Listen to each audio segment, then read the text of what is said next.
I wanted to go over something today a lot of fans of Star Wars seem to be confused about. Why was the Jedi Exile able to defeat Darth Nihilus so easily?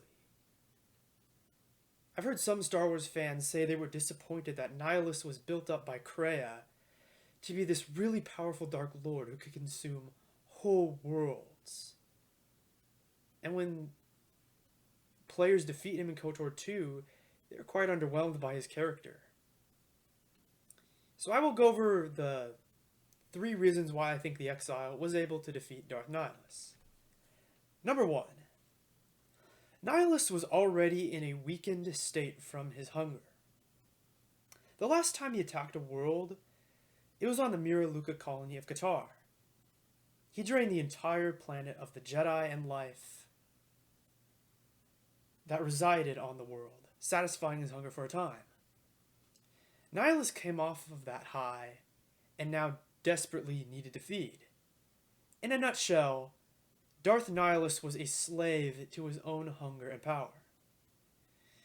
Number 2. The attempt to feed off the Exile weakened him even further.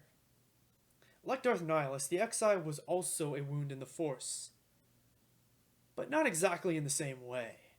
Unlike Nihilus, whose power was parasitic in nature, the Exile's state of being a wound in the Force was more symbiotic with life around her.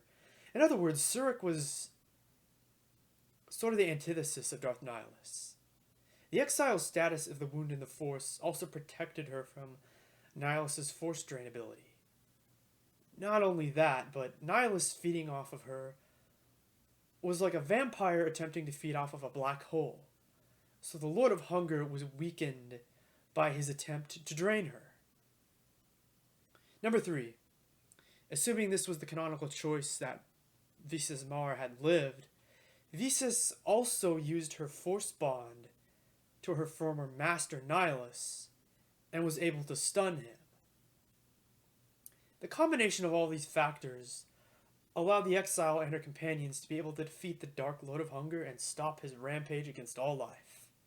I hope you enjoyed my video, people, and I will see you next time.